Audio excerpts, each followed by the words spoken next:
economista Marco Flores, miembro del Foro Económico del Ecuador. Economista Flores, ¿qué significado, qué alcance tiene esta última resolución del Servicio de Rentas Internas emitido hace 2 días, en la que actualiza el rango de la tabla establecida para liquidar el impuesto a la renta? Su micrófono, por favor. Buenos días, Gustavo. Buenos Buenos días. días, Rosana. Buenos días a toda su audiencia. Bueno, para actualizar la tabla de pago del impuesto a la renta y además para actualizar la tabla de pago de los ingresos provenientes de donaciones, legados y herencias, que la actualización es una miseria, le deja a la gente con el mismo yugo tributario de antes. ¿Por qué? Porque el SRI, para hacer esta actualización, se basa en que el incremento de precios que dice el INE es de 3,64%. Y en primer lugar es una forma de medir los precios que no está resumiendo la realidad de lo que ocurre en la economía ecuatoriana. La economía ecuatoriana tiene un nivel de precios muy altos, mucho más altos que cualquier otro país en función del ingreso.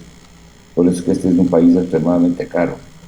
Y entonces, en ese nivel alto, los precios se mueven 3,64 o 4% al año, pero en un nivel bien alto. Si usted mira el nivel de los precios en Colombia, en Perú, en Chile, y en general, en la mayoría de los países, el nivel por el que se mueven los precios está mucho más abajo. En el Ecuador ocurre lo contrario. Entonces, este ajuste que ha realizado el SRI, como decía hace un momento, le deja a las familias con el mismo yugo tributario. Imagínense lo que es que ahora el impuesto no se paga realmente sobre la renta, ahora el impuesto se paga sobre los ingresos. Si usted mañana tiene ingresos porque le regaló o le dejó de herencia a su abuelita un dinero, usted tiene que pagar impuesto a la renta. De manera que ahora los ecuatorianos vamos a pagar impuesto sobre los ingresos. Pero luego, la tabla esta que plantea el SRI, en los dos casos, en el del impuesto a la renta y en el de las herencias, legados y donaciones, una locura, ¿no? Una barbaridad para un país que tiene un 67% de desempleo y subempleo, con niveles extremos de pobreza y 40 puntos de pobreza multidimensional. Es una locura realmente, ¿no?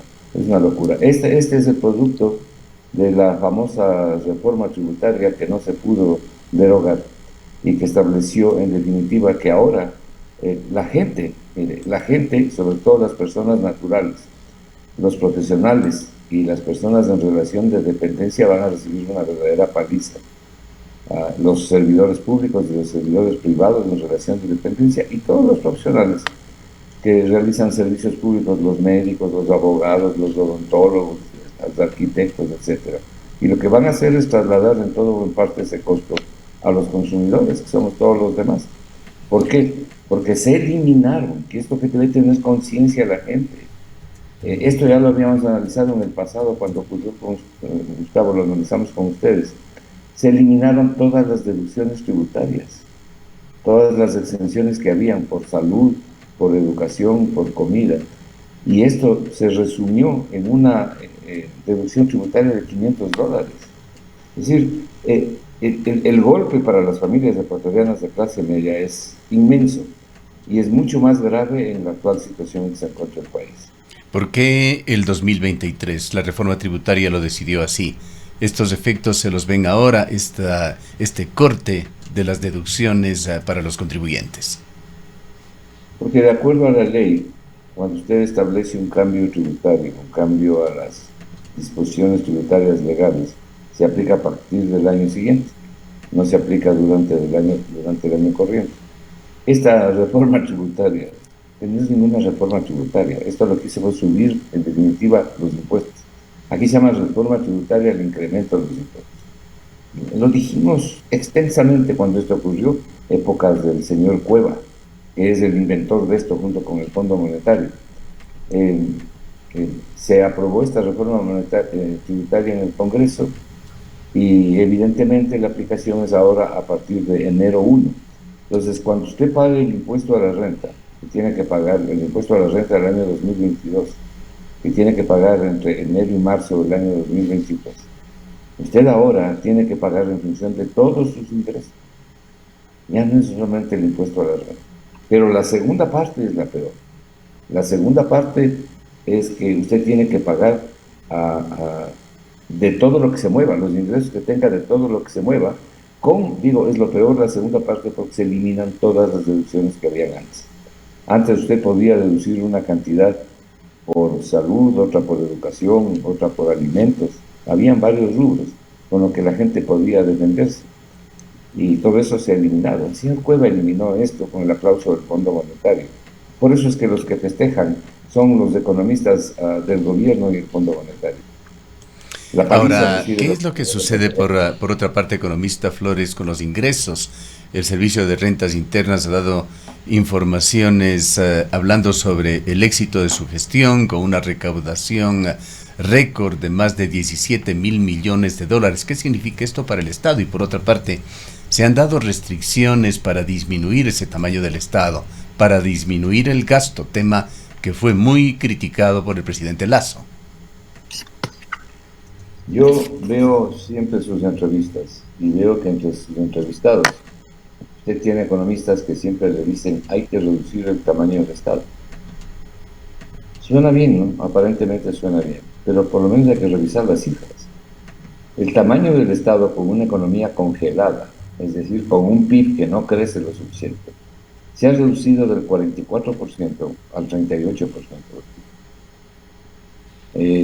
Pero además, si es que el PIB hubiera crecido como debía haber crecido si no se hubiera destruido la inversión pública, entonces la relación porcentual sería todavía mayor.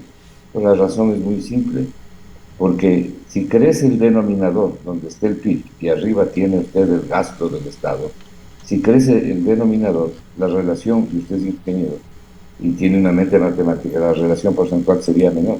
Pero aún así, las reducciones del 44% al 38%, y seguramente este año estará en el 37% del gasto total del Estado. Entonces, la pregunta a estos economistas es decirles, ¿dónde quiere que reduzcamos el tamaño del Estado? Votamos a la calle a los maestros porque eso es lo que se habla. Votamos a la calle a los maestros, reducimos el número de policías, destruimos todavía más el sector de la salud que no tiene absolutamente nada. ¿Dónde quieren que se reduzca el tamaño del Estado? Porque eso es más del 85% del tamaño del Estado. Entonces, se dice, pero porque se oye más o menos bien y la gente no conoce los detalles. El punto sustantivo aquí es que el salario básico medio de los servidores públicos está en alrededor de 800 y 1.200 dólares. Y el de los trabajadores privados está en alrededor de menos de 400. No es el salario básico unificado, porque aquí no se paga a un buen sector el salario básico unificado. Entonces usted tiene, yo no diría salarios altos en el sector público, sino salarios que a la gente le permiten defenderse de mejor manera del costo de la vida. Entonces, el igualar las cosas no puede ser hacia abajo, sino hacia arriba. Pero la economía no crece. No tenemos la riqueza que produce el crecimiento económico para poder realizar los ajustes. El SBI lo que hace es que ha recaudado más. ¿Por qué? No se olvide usted que en el año 2022 se pagó el impuesto al patrimonio por parte de las familias y por parte de las empresas.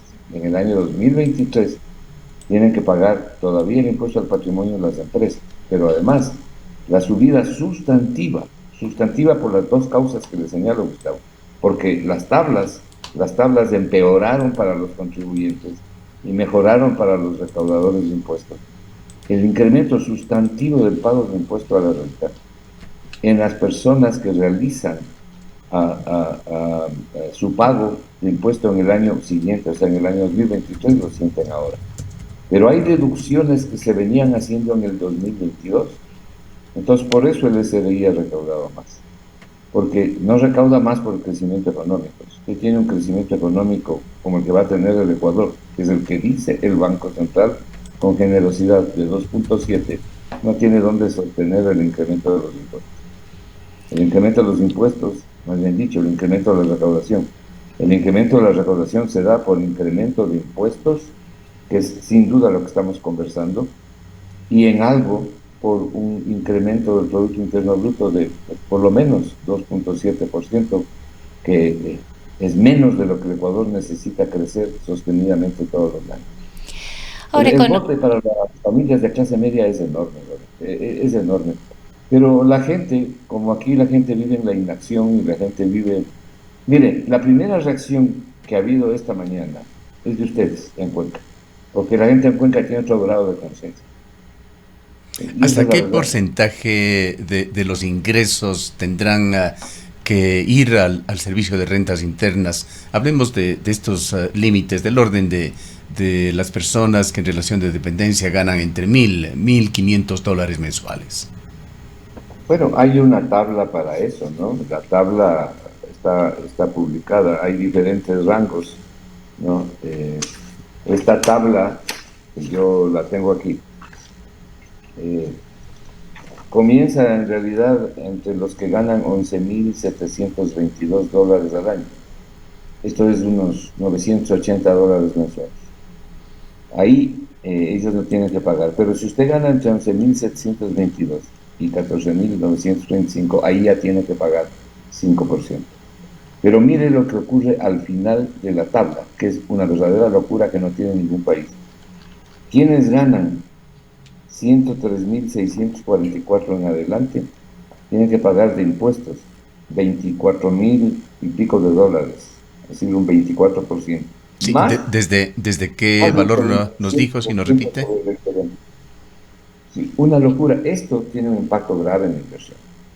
¿Usted cree que la gente que puede invertir va a venir a invertir aquí con semejante nivel impositivo? Simplemente hay que comparar con el resto de los países. Hay un índice de competitividad tributaria. Entonces, no solamente hay una... No le pude escuchar bien. Si me repite la cifra desde la cual tendrán que pagar ese porcentaje. ¿Ingresos desde qué valor? Desde los 11.722 al año. 11.722 más o menos, unos 900 y pico de dólares mensuales. Allí sería un 5%. Pero ojo, Gustavo, de ingresos, no de sueldos.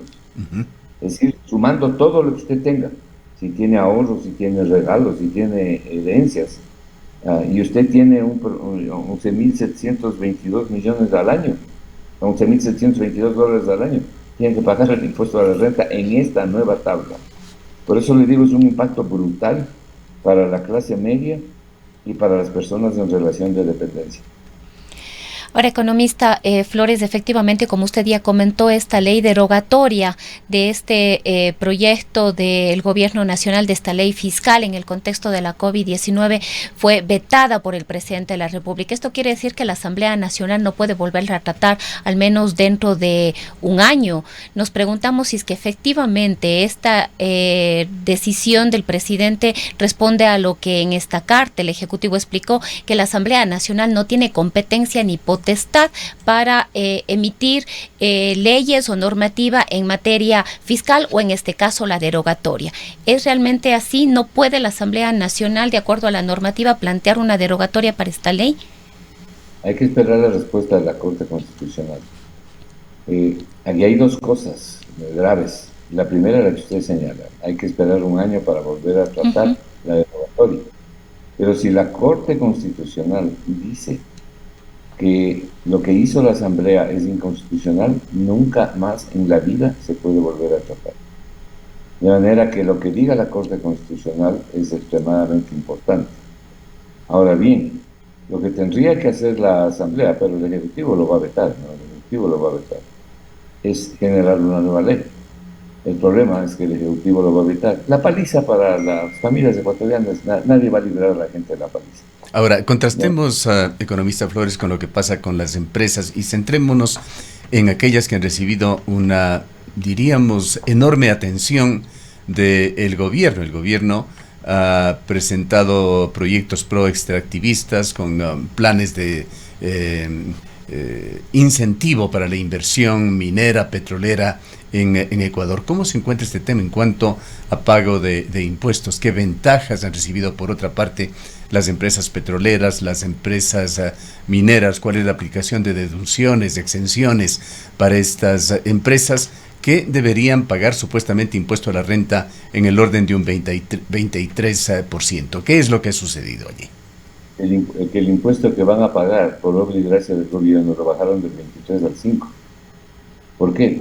Porque a las empresas petroleras les incluyeron, mientras a la gente le quitan las exenciones, a las empresas petroleras les sumaron exenciones. Y de un 23% que venían pagando sobre los contratos establecidos, ahora el porcentaje promedio es 5%. Es decir, la paliza para los ecuatorianos, y se entrega el país de la forma en que le estoy señalando. Y en el caso de la minería es igual o peor. Es igual o peor.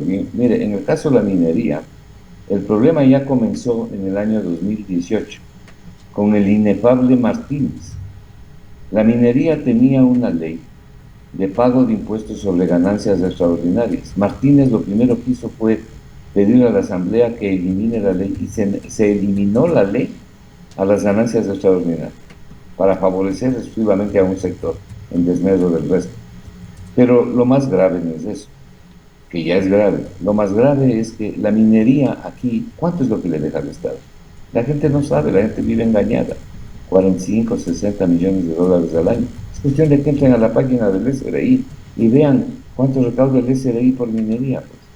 45, 60, en el mejor de los casos 80 millones de dólares al año. Los ingresos extraordinarios son para las empresas y para quienes están en el negocio, no para el Ecuador. Si a eso usted le quiere añadir, en mi concepto, lo peor de todo, que es la contaminación que se genera, ¿no? Y que ustedes en el Azuay lo conocen mejor que nadie en el Ecuador. Bueno, tenemos un cuadro de contexto verdaderamente terrible. El Ecuador no recibe recursos de minería, sino exiguos, mínimos, pero hay una gran contaminación. Es cuestión de visitar el oriente, es cuestión de visitar algunas regiones del Azuay. ¿Por qué los azuayos votaron en contra de la minería? ¿No? ¿Por qué? Porque es el sector donde más la conciencia está más desarrollada en el país. ¿No? Mientras tanto, fíjese cómo se encuentra la gente. Es decir, se eliminan las exenciones para las familias, para las personas, pero se rebajan para las empresas petroleras. ¿No? Es decir, no puede ser este trato discriminatorio. Entonces, la respuesta es que bajaron del... Vamos, economista Flores, a poner en pantalla esa nueva tabla también para donaciones y herencias. Le agradeceríamos, pues están solicitando a través de las redes sociales nuestros oyentes también, si es que es posible publicar la tabla del incremento al impuesto a la renta, si es que usted nos facilita. Pero mientras tratamos de hacer el ingreso de esa tabla también para publicarla, nos gustaría también escuchar su comentario dentro de este esquema de evaluación de cómo marchó la economía en el 2022 y lo que se prevé para el 2023 sobre los bancos privados, que se ha emitido una información en el sentido de que en el 2022 los bancos privados han tenido mucho éxito en Ecuador, con resultados muy positivos. Las utilidades del sector habría aumentado en un 48%. ¿Qué análisis merece esta situación? Solo denme un segundo que le estoy enviando en este mismo momento la tabla que usted me está pidiendo para Perfecto. que la pueda poner. Y lo publicaremos a continuación mientras seguimos escuchándole. Sí, le estoy enviando las dos tablas, ¿no? La una que usted ha publicado y la otra que tiene que ver con el pago de el impuesto que hay que pagar sobre los legados de herencias y donaciones. Perfecto. Mire, sobre el tema de los bancos, efectivamente, ¿no? Los bancos van a tener unas utilidades brutas al final del año, los 24 bancos, de $1.000 millones. Y yo calculo que las utilidades netas van a ser 650 millones. ¿Quién dice esto? La Superintendencia de Bancos, que es la que publica el boletín mensual. Lo que hicimos en el Foro de Economía fue calcular estas utilidades hasta el mes de noviembre. Y hemos proyectado el mes de diciembre, por eso le estoy dando estas cifras.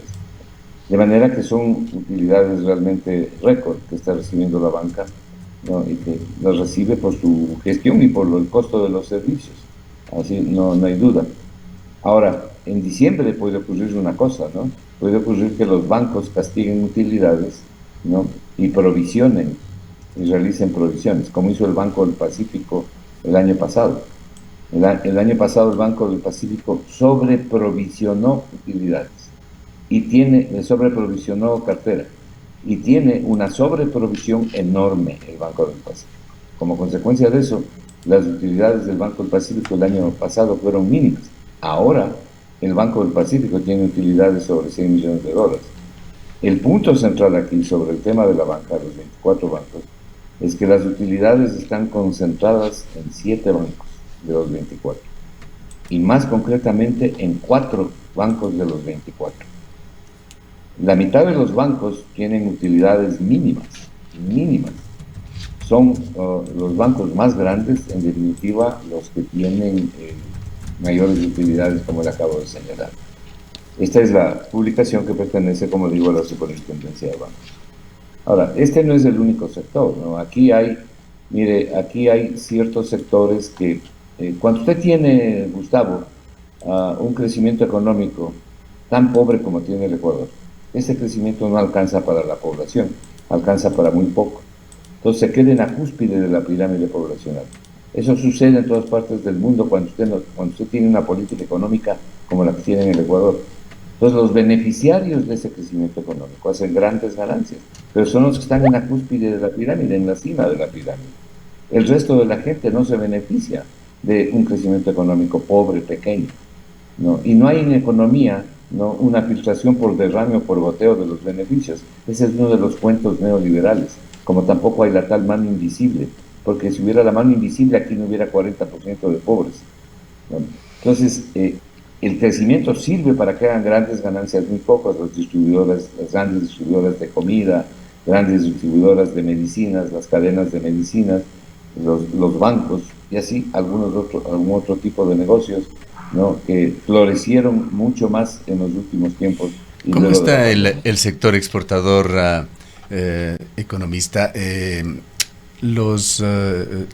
Las cifras que ha venido publicando el Ministerio de Economía sobre ventas en el país han sido fuertemente criticadas por cifras aisladas, sin contexto. Usted personalmente lo ha criticado, pero el día de ayer se sumaron exportadores ecuatorianos cuestionando que el gobierno exhiba números positivos en ventas, han dicho, sin que se explique la real coyuntura que tienen las empresas en una lucha constante por mantenerse en el mercado. Los exportadores, particularmente los productores de banano, camarón, cacao, hablan de inseguridad, altos costos, falta de competitividad. ¿Cómo se ha desempeñado ese sector y es correcto lo que ellos indican? Yo he cuestionado esas cifras de las ventas por una razón muy simple. Me he pasado toda la vida estudiando economía. Quienes dicen lo que están diciendo son los que no tienen ni idea de lo que es la economía. Y sin embargo están al frente de la economía. Ni idea, cero conocimiento de economía. Lo que han hecho es comparar valores nominales. Están inflados por los precios. Están inflados solamente con Estados Unidos, la inflación de Estados Unidos es 10%. Pero en general los países con los que el Ecuador tiene su comercio exterior tienen problemas de inflación. Por eso es que los Estados Unidos ha subido tanto las tasas de interés y el mundo ha subido las tasas de interés. Pero hay otra cosa. Subió el precio de las materias primas, pues, Gustavo. Especialmente el petróleo, la principal materia prima, pero no solamente el petróleo. Entonces, cuando usted compara las ventas, es como que usted antes compraba 3 plátanos por $1 y ahora tiene que pagar 1.50 por los mismos 3 plátanos. ¿Qué subió? El precio, pues no el volumen. Cuando usted lleva las exportaciones a una comparación del volumen de exportaciones, resulta que las exportaciones se han reducido, las exportaciones no petroleras. En el caso del petróleo es todavía más dramático. El precio del petróleo ha caído, ¿no?, pero la recaudación, los ingresos petroleros del Ecuador han subido. ¿Por qué? Porque a pesar de que el volumen ha caído, quiero decir, el volumen de exportación y de producción del petróleo ha disminuido y de manera fuerte en el Ecuador. Sin embargo, la recaudación es mayor por efecto del precio. Eso es lo que ocurre con las ventas. Si las ventas fueran lo que le cuentan al país, esta manipulación que le presentan al país, entonces tendríamos las ventas reales. Entonces aquí tendríamos un 5% o 6% de crecimiento en el PIB. Pero estamos arañando para ver si llegamos al 2.7%. ¿Quién dice eso? El Banco Central es el que proyecta el 2.7%. ¿No? Las otras instituciones, incluso para el año 2000, instituciones internacionales, incluso para el año 2023, están proyectando como la CEPAL el 2%, el Fondo Monetario, el Banco Mundial bajo el 3%. Entonces, las ventas fabulosas no están ayudando pues para el empleo, no están ayudando a reducir la pobreza, no están ayudando al crecimiento económico y no están ayudando porque están infladas por los precios. Entonces la comparación es absolutamente antitécnica y es absolutamente engañosa para la gente.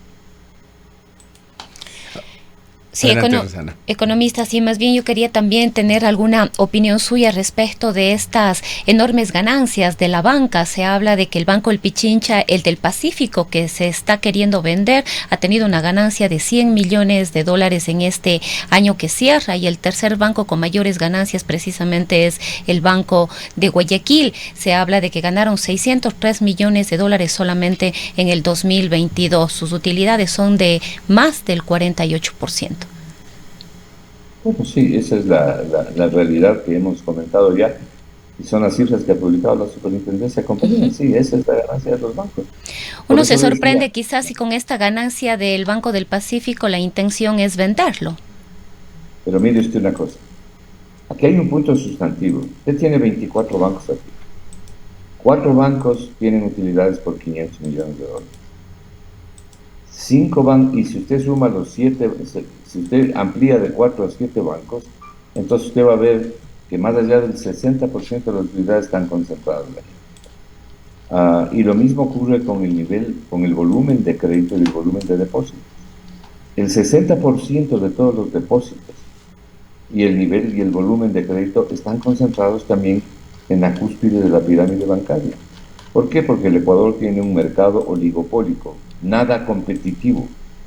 Y eso ocurre porque las autoridades monetarias viven cruzadas de brazos por 2 motivos. El primero, porque no saben qué hacer. Y el segundo, porque aún lo supieran, no lo quieren hacer. Entonces, usted tiene 0 política monetaria. ¿Quiénes fijan la tasa de interés? No es el Banco Central. El Banco Central recoge la información de los bancos y entonces calcula la tasa de interés con la información que dan los bancos.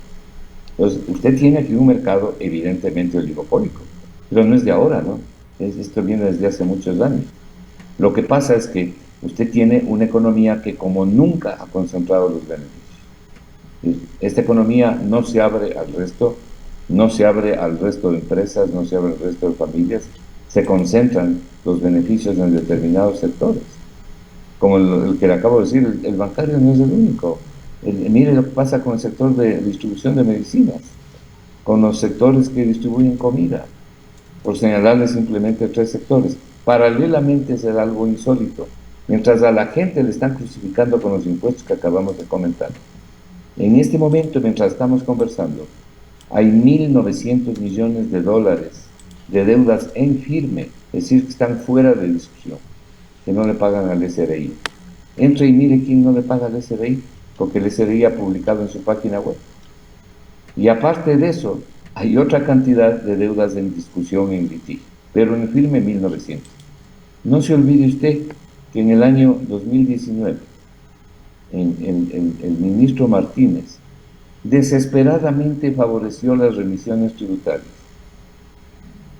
y desaparecieron de las cuentas del SRI $4.000 millones. De manera que el perjuicio para el Estado ecuatoriano al menos fue $2.000 millones. Y en el 2015 también hubieron remisiones tributarias. Esto se ha convertido ya en una costumbre. Hay sectores que pudiendo pagar, no pagan, porque dicen, en algún momento vamos a tener otra remisión tributaria y entonces no pagamos. Hay otros que en realidad seguramente no pueden pagar por el estado de cosas y de la economía. Es una economía que sirve a muy pocos. Si uno no lo quiere ver, entonces quiere, como dice la Biblia, no hay peor ciego que el que no quiere ver. Pero eso es lo que sucede en el Ecuador. Por eso es que este año, en términos económicos, ¿quiénes celebran? Los economistas del gobierno y el Fondo Monetario. Ahí hay un trabajo que ha escrito el ex representante aquí del Fondo Monetario, que creo que con un gobierno digno debería volver a pisar el país. Pero el tiempo se nos agota, economista Flores.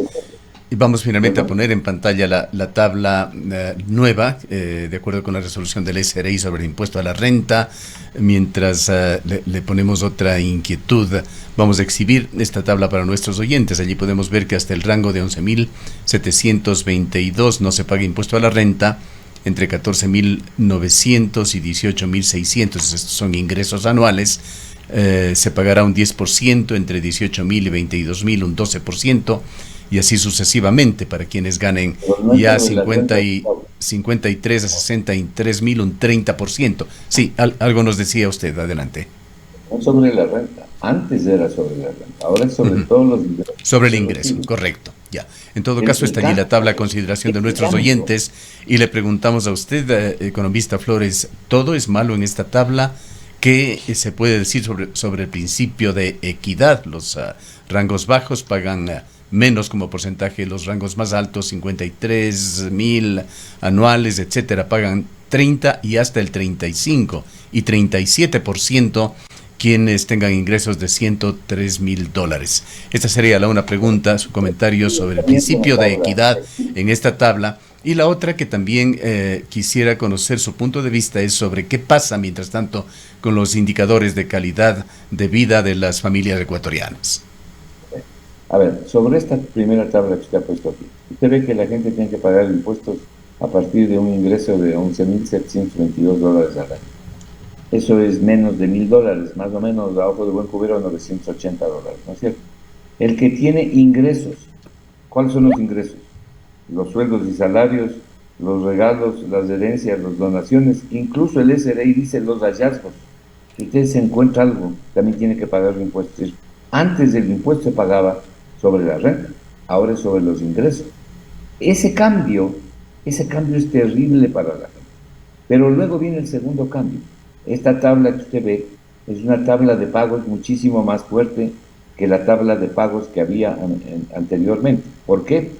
Porque esta tabla ya no le permite eliminar las exenciones, ya no tiene deducciones tributarias. Hace un momento le decía, antes se podía deducir una cantidad por educación, por salud, por comida, se podía hacer las deducciones. Hoy ya no puede, ya no tiene las deducciones, sí tiene que pagar en seco. Eso eleva sustancialmente el pago del impuesto. Entonces la gente no solo tiene que mirar el porcentaje que va a pagar, porque uno podría decir, mire, comparar el porcentaje de esta tabla con la tabla anterior, no está mucha la variación. La variación está en que no hay las deducciones. Y eso hace que la variación es mucho mayor si es que no hay deducciones. Sustancialmente mayor, sustancialmente mayor. Entonces, usted me dice, ¿cómo me parece la tabla? Me parece terrible, pues, dada la situación de la mayoría de las familias, porque fundamentalmente está afectando a la clase media para arriba. ¿No? ¿Usted cree que aquí, digo, pensando en voz alta, cuando digo usted, sé que no lo cree, pero ¿usted cree que una persona que gana $1.000, $1.500, $2.000, está nadando en la abundancia? No, no está nadando en abundancia, porque es un país extremadamente caro. Mire lo que tiene que pagar ahora. Y luego, para quienes ganan más de $100.000, el impuesto es brutal. Es una paralización de la inversión. O sea, ¿quién invierte? La gente que tiene plata. Con ese nivel impositivo me voy a Colombia, o me voy a Perú, o me voy a otro país, o me voy a Chile. Entonces, hay una desproporción en relación a la situación del país. Esto fue lo que hizo Cueva, pues. Él fue el que hizo esto, con el aplauso del Fondo Monetario. Y la Asamblea le puso la cereza en el pastel, ¿no? Porque definitivamente la Asamblea no terminó de hacer el trabajo de derogatoria y la ley entró en vigencia. Y no hay nada que hacer, la ley entró en vigencia. ¿Por qué? Porque la Asamblea no hizo lo que debía haber hecho. Entonces, las familias ecuatorianas quedaron en indefensión y esta es la consecuencia. Entonces, ahora viene, como dice la escritura, el llanto y el crujir de dientes a partir del próximo año en que cae el golpe a la clase media sobre todo, ¿no? Pero luego viene el golpe de la distribución de los efectos, porque quienes producen bienes y servicios y pueden transmitir estos costos al precio final de los bienes o los servicios, de alguna manera resuelven su problema. Pero las personas en relación de dependencia y la inmensa mayoría de ciudadanos ecuatorianos, que son los consumidores, no pueden hacer eso. Entonces, en base a un presupuesto estrecho ya, y a un presupuesto que ha sido afectado en el Ecuador de las familias, ese presupuesto tiene que absorber este golpe en seco. Y esto es injusto por los niveles de pobreza, por los niveles de desempleo y subempleo, por la falta de crecimiento económico, por la falta de la inversión. La gente no está como para resistir esto. Bien. Es exagerado. Economista Flores, para no Exagerado. quedarnos con ese espíritu que diría podría ser bastante depresivo, ¿algo de bueno ve usted, algo de oportunidad en el 2023 para los ecuatorianos? Una luz al final del túnel. Depende de lo que haga el gobierno, pero además también depende de lo que haga la gente, ¿no? Porque aquí la gente vive cruzada de brazos, ¿no? Es decir, yo no he escuchado a ningún decano de economía salir a decir nada. Yo no he escuchado a los líderes políticos defender a la población. ¿Usted ha visto que alguien haya salido? No he escuchado exhortarle al gobierno a producir cambios importantes por parte de la Asamblea y de los líderes políticos, que no sea algunos asambleístas individualmente. Ustedes tienen un buen asambleísta en el Estado, pero no he escuchado a nadie más, ¿no? Y aquí las voces son aisladas, ¿no? Y eso también gracias a que hay medios informativos como el de ustedes, que dan oportunidad de comentar esto a riesgo personal, créame que es a riesgo personal, ¿no? Pero este es el país del silencio, este es el país de las bocas cerradas y del conformismo. Entonces, no se oyen las voces que deberían oírse para que se produzcan los cambios que son necesarios. Y el próximo año yo no veo cambios en la política económica. Mire usted las proyecciones que están haciendo los organismos internacionales, no son buenas. Cuando el Ecuador podría tener un mucho mejor crecimiento, una mucha mejor situación. Seguimos cargando un enorme peso, un brutal peso, Gustavo, que son los 80.000 millones de dólares que debe el Ecuador. Es la deuda pública. Eso se lleva el 25% del presupuesto del Estado. Por ahí salió el ministro de Finanzas a decir que el próximo año va a invertir 15.300 millones. Para invertir 15.300 millones, el presupuesto del Estado no debería ser en el 2023 31.500 millones como es, sino 45.000. Entonces, no se puede invertir porque no hay la plata, no se puede llegar a ese nivel. Solamente el pago de la deuda lleva el 25%. Pero no se olvide usted que hay ahí 9.000 millones que significa los pagos de los sueldos y salarios en el sector público. Hay 3.000 millones de insumos que requiere el sector público para poder sobrevivir. Cuando usted hace las sumas de todo lo que se requiere, usted llega más o menos a alrededor de 24.000 millones. Y lo que sobra son 7.000 para todo lo demás. Y para todo lo demás no alcanza. ¿De dónde va a sacar 15.000 millones para invertir? Bien. Le agradecemos mucho por su presencia en esta mañana, economista Flores. Buen día. Declaraciones del economista Marco Flores, coordinador nacional del Foro de Economía y Finanzas Públicas. Son las